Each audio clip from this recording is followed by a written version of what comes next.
ஸ்ரீ கோபாலகிருஷ்ணனுக்கு ஜெய்.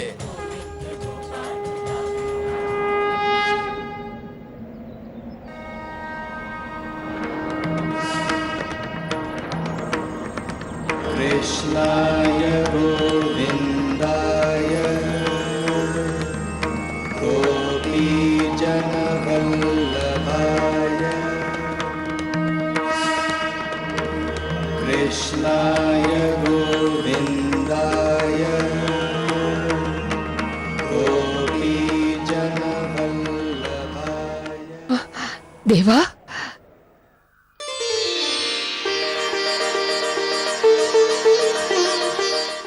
நான் சொன்னேன்லம்மா, அவர் கண்டிப்பா இங்க நம்மள தேடி வருவார்னு.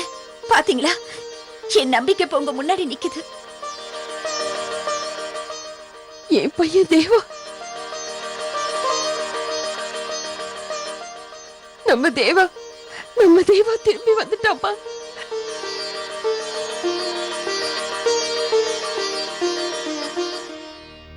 இத பாருங்கம்மா, நீங்க எல்லாருமே என்ன பார்த்து தப்பா புரிஞ்சிட்டு இருக்கீங்க.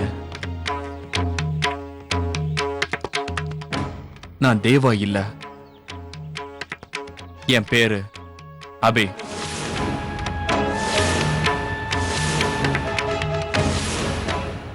நான் நேத்தே உங்களுக்கு சொல்லி புரிய வைக்க முயற்சி பண்ணேன். நீங்க எல்லாரும் மாதிரி நான் சொல்றது கொஞ்சம் புரிஞ்சுக்கோங்க. இதுல புரிஞ்சுக்கிறதுக்கு என்னப்பா இருக்கு? எங்க எல்லாருக்குமே நீ தேவாதான் நல்லா தெரியும். உன்னை பார்க்கும்போது வேற யாரும் ஏமாறலாம், ஆனா பெத்த தாய் நிச்சயமா ஏமாறவே மாட்டாப்பா. நான் பெத்த பையன் என் கண்ணு முன்னாடியே இருக்கான், ஆனா அவனுக்கு என்ன அடையாளம் தெரியல.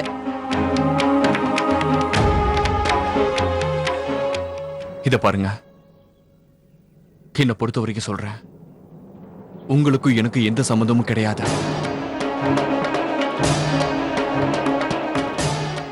எங்க அம்மா அப்பா ஒரு பெரிய கார் ஆக்சிடென்ட்ல இறந்து போயிட்டாங்க.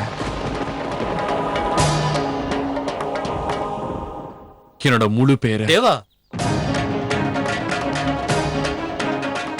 எப்ப நீ பெத்த அம்மாவையே மறந்துட்டு இல்லன்னு சொல்றியோ அப்பவே எனக்கு எல்லாம் புரிஞ்சு போச்சு. உனக்கு உன் அண்ணனை கூட அடையாளம் தெரியலன்னு தான் சொல்லுவேன். ஏன் இந்த அளவுக்கு நான் உறுதியா சொல்றேன் தெரியுமா? உன் உயிருக்கு உயிரான மனைவி ராதிகாவையே மனைவி இல்லைன்னு சொல்லிட்டியே நீ. நாங்க எல்லாருமே நீ உயிரோட இல்லைன்னு ஒரு வகையில நம்ப ஆரம்பிச்சிட்டோம். ஆனா என் புருஷன் உயிரோட தான் இருக்காருன்னு குங்குமத்தை அழிக்க மாட்டேன்னு அவ உறுதியா இருந்தா. இந்த உலகமே அவளை நம்பாம கைவிட்டுருச்சு. நீ கண்டிப்பா ஒரு நாள் வருவேன்னு அவ சொன்னா. இன்னைக்கு நீங்க மறுபடியும் இங்க வந்திருக்கீங்கன்னா எதுக்காக வந்தீங்க? அதுக்கான பதில நான் சொல்றேன். நீங்க ஏன் இங்க வந்தீங்கன்ற காரணத்தை சொல்றேன். ஏன்னா நீங்க தான் என் புருஷன், நீங்க தான் இவங்க புள்ள, நீங்க தான் இவரோட தம்பி. இத பாருங்க, நான் உங்க எல்லாரையும் கையெடுத்து கும்பிட்டு கேட்டுக்கிறேன். தயவு செஞ்சு என் நிலைமையை புரிஞ்சுக்க கொஞ்சம் முயற்சி பண்ணுங்க. எனக்கு ஏற்கனவே ஒரு சந்தோஷமான குடும்பம் இருக்க, ஒரு குழந்தையும் இருக்க.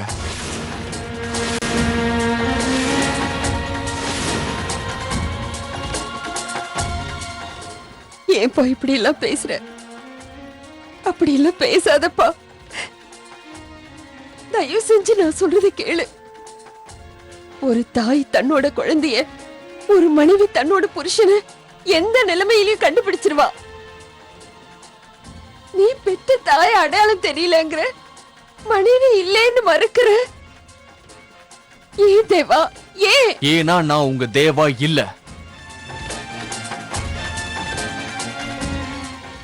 நான் அபே டாக்கூர்.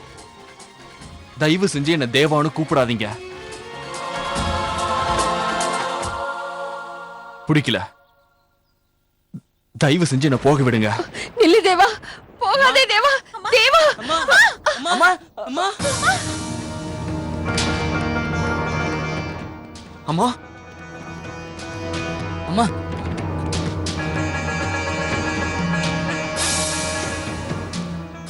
உங்களுக்கு ஒண்ணும் ஆகல இல்ல? பெத்த அம்மாவையே தெரியலன்னு சொல்லிட்டேப்பா. நான் உன்னோட அம்மாதான். உன்னை 10 மாசம் சுமந்து பெத்தவ. எனக்கு உன்னை பத்தி நல்லா தெரியும். உன் மனசு என்ன அம்மான்னு ஏத்துக்குச்சில்ல? சொல்லு, ஏத்துக்குச்சில்ல? சொல்லு. அதனாலதானே உன் அம்மா கஷ்டப்படுறத தாங்க முடியாம இப்போ நீ திரும்பி ஓடி வந்த. சொல்லு தேவா, சொல்லு. இத பாருங்கம்மா, நீங்க சொன்னதை நான் ஒத்துக்கிறேம்மா. உங்களோட தேவா என்ன மாதிரி இருப்பான்னு நினைக்கிறேன். ஆனா நான் உங்க தேவா இல்லம்மா. உடம்ப பாத்துக்குங்கம்மா.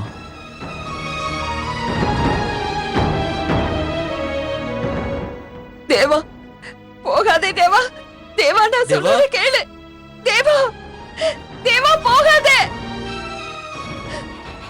என்னை விட்டு போகாதே. அம்மா அம்மா அழாதீங்கம்மா. எனக்கு ஒரு விஷயம் புரியலம்மா. அவர் ஏன் நம்ம யாரையும் தெரியாத மாதிரி நடந்துக்கிறாரு? நீங்க வேணா பாருங்க, ஒரு நாள் அவர் கண்டிப்பா நம்மள தேடி வருவாரு.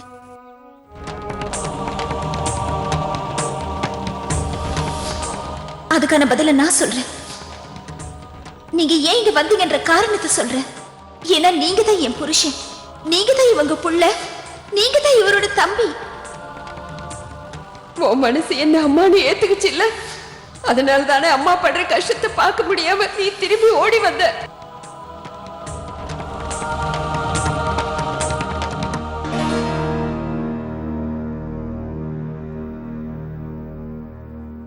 எங்க காலையில இருந்து அப்படியே போங்க, காணுமே? போய் வேலை எங்க இன்னும் தான் எல்லா வேலையும் முடிக்கிறீங்களா?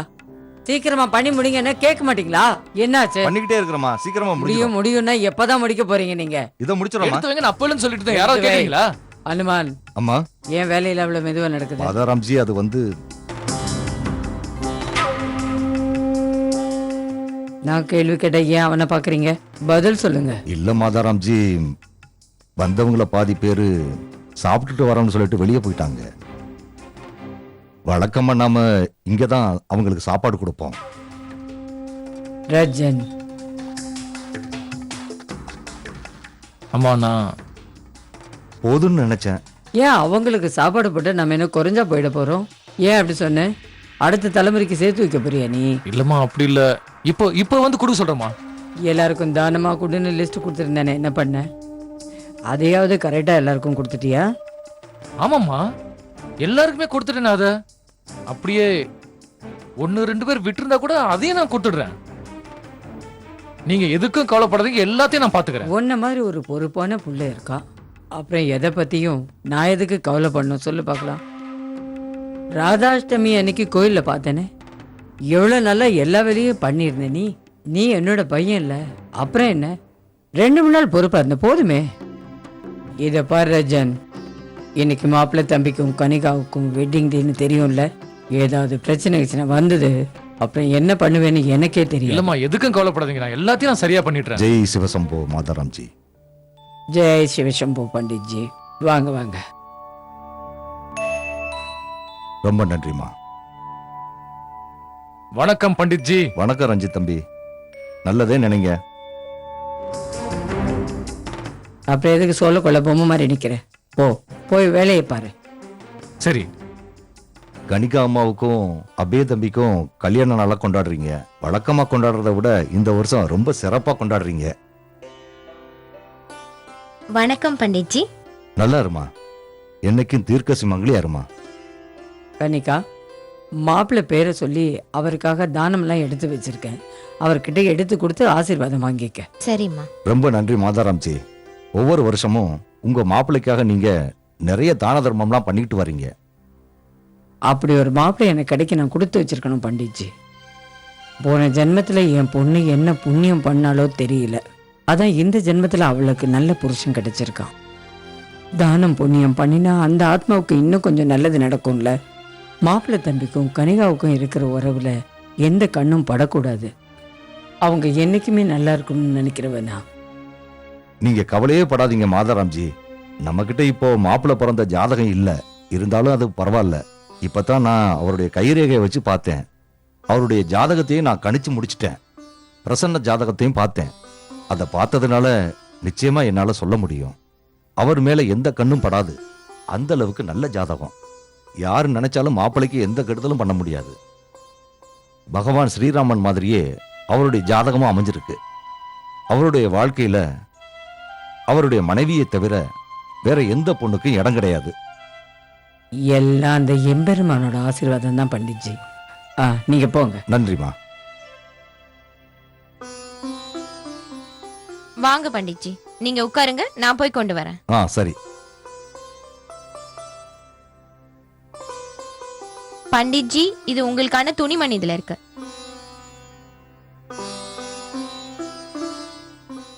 என்ன பண்டிட்ஜி பாக்குறீங்க? நீங்க ஏதாவது சொல்லணுமா? ஆமாம்மா, மாதாராம்ஜி கிட்ட சொல்ல வந்த விஷயத்த நான் சொல்ல மறந்துட்டேன். சொல்லுங்க பண்டிட்ஜி, என்ன சொல்லணும்? இது கொஞ்சம் முக்கியமான விஷயம்தான். மாதாராம்ஜி உங்க ஜாதகத்தை கொடுத்து பார்க்க சொன்னாங்க. அந்த ஜாதகத்துல கொஞ்சம் தப்பு இருக்கு. அதாவது உங்களோட பிறந்த தேதியில, அதாவது பண்டிட்ஜி, என்னோட ஜாதகத்துல எந்த குறையும் இருக்காது. நீங்க கவலைப்படாம இருங்க. நட்சத்திரம், பிறந்த இடம் எல்லாமே கரெக்டா இருக்கும். இருக்க முடியாதுன்னு நினைக்கிறேன். என்னாச்சு பண்டிட்ஜி? ஏன் ரொம்ப கவலையா இருக்கீங்க? என்ன விஷயம்னு சொல்லுங்க. அதுல கொஞ்சம் பிரச்சனை இருக்குமா. உங்க 2 பேருடைய ஜாதகத்தையும் நான் நல்லா கணிச்சு பார்த்துட்டேன். உங்க ஜாதகத்தை பொறுத்த வரைக்கும் கல்யாண யோகமே இல்ல. நான் பார்த்த ஜாதகம் இது வரைக்கும் தப்பானதே இல்ல. இங்க பாருங்க பண்டிட்,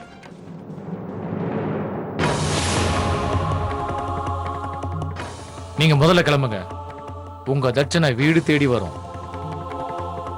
தம்பி, இதுக்கு மேல ஒரு வார்த்தை பேசுனீங்கன்னா அவ்வளவுதான். இதே இடத்துல உங்களை சமாதி ஆக்கிடுவேன், ஜாக்கிரதை. ஆனா கீழன்றதுல வேணாம். உங்க ஜோசியத்தை பையில போட்டுக்கிட்டு இங்க இருந்து உடனடியா கிளம்புங்க. நீங்க போறதுல உங்க தட்சணை வீடு தேடி வரும்.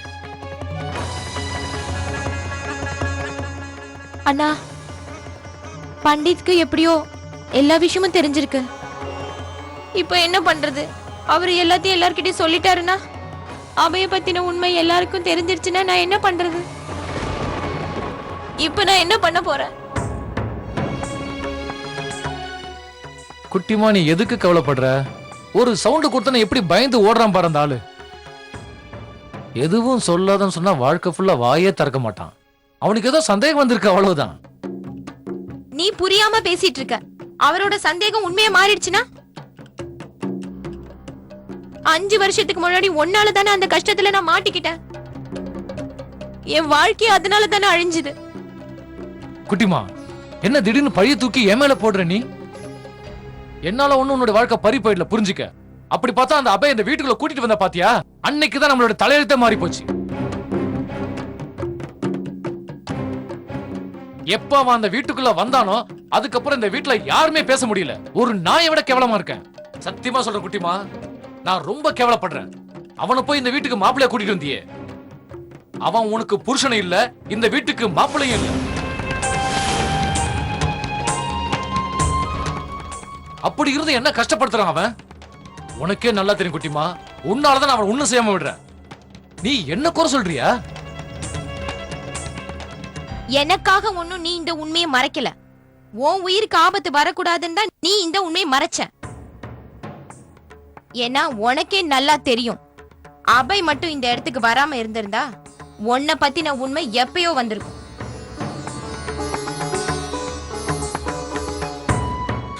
அம்மாக்கு மட்டும் இந்த உண்மையெல்லாம் தெரிஞ்சதுன்னா, ஒரு கீழ்த்தரமான ஆளுக்கு குழந்தைக்கு நான் தாயா இருந்தேன்னு தெரிஞ்சதுன்னா அவங்க என்ன கொன்னுடுவாங்க. அதனாலதான் ஆஸ்பத்திரியில இருந்து அந்த ஒரு ஆளை, எனக்கும் அவருக்கும் சம்பந்தமே இல்லாத அந்த ஒரு ஆளை நான் என் புருஷன்னு ஏத்துக்க வேண்டியதாயிடுச்சு.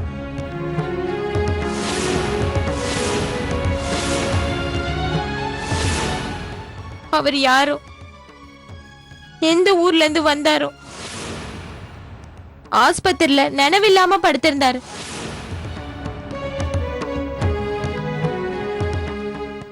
நீயே சொல்லுனா, எனக்கும் அவருக்கும் சம்பந்தமே இல்லாத ஒருத்தர் புருஷன்னு கூட்டிட்டு வந்து இந்த வீட்ல எப்படி நான் நிம்மதியா அவரோட குடும்பம் நடத்த முடியும்? நானும் சின்ன பொண்ணு தானே. இந்த பார் குட்டிமா, நீ எதுவும் சொல்லாதனா. இப்ப நான் சொல்ல போறது மட்டும் நல்லா கவனமா கேட்டுக்கோ. என்ன பத்தின உண்மை வெளி வந்ததுன்னா உன்னோட சுயரூபம் நிச்சயமா வெளி வந்தே தீரும். பார்த்து நடந்துக்க.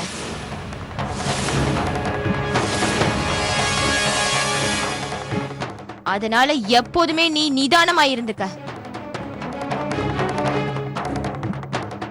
5 வருஷத்துக்கு முன்னாடி நானும் நீயும் சேர்ந்து ஒரு காரியத்தை பண்ணோம். அதோட பலன் 5 வருஷத்துக்கு அப்புறமா இப்ப வரப்போகுது. நாம 2 பேரும் அதை அனுபவிச்சுதான் ஆகணும்.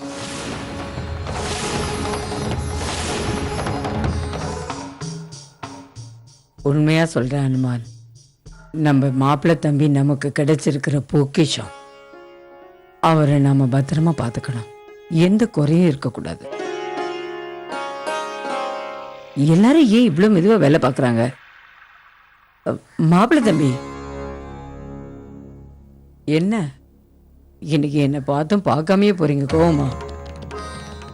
மன்னிச்சிருங்க மாதாராம்ஜி, நான் உங்களை கவனிக்கல. வணக்கம். நல்லா இருங்க, நல்லா இருங்க. இப்போ நீங்க கவலையா இருக்கீங்க, என்ன விஷயம் சொல்லுங்க. ஒண்ணும் இல்ல. உங்க ஆசீர்வாதம் எனக்கு இருக்கிற வரைக்கும் நான் கவலைப்பட வேண்டிய அவசியமே இருக்காத. என்னோட ஆசீர்வாதம் எப்பவுமே உங்க கூடவே இருக்கும் மாப்பிள்ளை தம்பி. இல்லைன்னா கனிகா உங்களை விரும்புறான்னு தெரிஞ்சு நான் உங்களுக்கு கல்யாணத்தை பண்ணி வச்சிருந்திருப்பேனா? நான் வணங்குற சிவசம்பு தான் உங்களை இந்த ஜென்மத்துல எனக்கு மாப்பிள்ளையா அனுப்பியிருக்காரு. மாதாராம்ஜி, நிறைய வேலை இருந்ததுனால அது எதுவுமே எனக்கு சுத்தமா ஞாபகம் இல்ல. வேலைன்னு வந்துட்டு உங்களுக்கு எதுவுமே தோணாதே. அதுக்காக கல்யாண நாளை கொண்டாடுறத நான் விட்டு கொடுத்துருவேனா என்ன? நான் உங்களுக்காக என்னெல்லாம் பண்ணியிருக்கேன்னு கொஞ்சம் பார்த்து சொல்லுங்க எனக்கு. எப்படி இருக்கு? என்ன திடீர்னு இதெல்லாம் பண்ணிருக்கீங்க? இதெல்லாம் ஒன்றும் இல்லை. சாயந்தரம் பாருங்க என்னெல்லாம் பண்றேன்னு. அநேகமா சிவன் இவன் தலையெழுத்த தானே எழுதிட்டான் போல இருக்கு. தெரு தெருவா சுத்தினவன் இந்த வீட்டுக்கு ராஜா ஆயிட்டான். ஆனா நான் ராஜா மாதிரி பிறந்தேன், இப்ப இந்த வீட்டுக்கு அடிமை ஆயிட்டேன். ஏ ரஜன், அங்க படியில நின்று என்ன யோசிச்சுட்டு இருக்க? இங்க வா. வரமா? மாப்பிள்ளை தம்பிக்கு கல்யாண நாள் வாழ்த்துக்களை சொன்னியா இல்லையா? இல்ல இல்ல, இந்த சின்ன விஷயத்தை கூட நான் உனக்கு சொல்லி தரணும்ல. இல்லம்மா, காலையில இருந்து நான் பார்த்து சொல்லணும் தான் நினைச்சிட்டு இருந்தேன். மாப்பிள்ளை தம்பி காலையில இருந்து வீட்லயே இல்ல, இப்பதானே வந்திருக்காரு. இப்ப சொல்லிடுறேன். உங்களுடைய இந்த திருமண நாளுக்கு இந்த மச்சினனுடைய அன்பான நல்வாழ்த்துக்கள். ரொம்ப தேங்க்ஸ் ராஜன். மாதாராம்ஜி, நான் வரேன். நானும் போயிட்டு வா. என் தங்க குட்டி வந்தாங்க. செல்ல குட்டி கூட போயினுங்கிறீங்க. என்னது, நீ இன்னும் தயாராகவே இல்லையா? எங்க அந்த ராதிகா? ராதிகா, ராதிகா, ராதிகா எங்க? தீபு ஏன் இன்னும் தயார் பண்ணவே இல்லை? அம்மா, அவ வந்ததுக்கு அப்புறம் தானே தயார் பண்ண முடியும். அப்படின்னா அவ இன்னும் வரல. அன்னைக்கு பூரா கண்ணு முழிச்சாலேன்னு அவளுக்கு நான் லீவு கொடுத்தேன். அது அவளுக்கு அதிகமாயிடுச்சா? இல்ல நீ தயவு செய்து நான் சொல்றத நம்புங்க. அவரு நிச்சயமா நம்ம தேவா இல்ல. இல்லவா சொன்னேன். எனக்கு முழு நம்பிக்கை இருக்கு. அவர் ஏன் புருஷன்தான். இல்ல நீ இல்ல. உங்க கண்ணை கட்டி இருக்கிற அந்த மாயத்திரைய அவுத்துடுங்க. அவ மட்டும் நம்ம தேவாவா இருந்திருந்தா அவ நம்ம கிட்ட நிச்சயமா அப்படி நடந்திருக்க மாட்டான். வா சொன்னேன். உண்மை என்னங்கிறது என்னைக்காவது ஒரு நாள் கண்டிப்பா வெளியில வரும். இந்த மாதிரி அவர் நம்மளை விட்டு விலகி இருக்கிறதுக்கு கண்டிப்பா ஏதாவது ஒரு காரணம் இருக்கும்னா, அதே மாதிரி நம்மள தெரியாத மாதிரி நடந்துக்கிறதுக்கும் நிச்சயமா ஏதோ ஒரு காரணம் இருக்கும். என் பக்தி மேலேயும் அவர் மேல வச்சிருக்கிற அன்பு மேலேயும் எனக்கு நம்பிக்கை இருக்கு. என் கண்ணை இந்த பிரச்சனையை கண்டிப்பா தீர்த்து வைப்பாரு.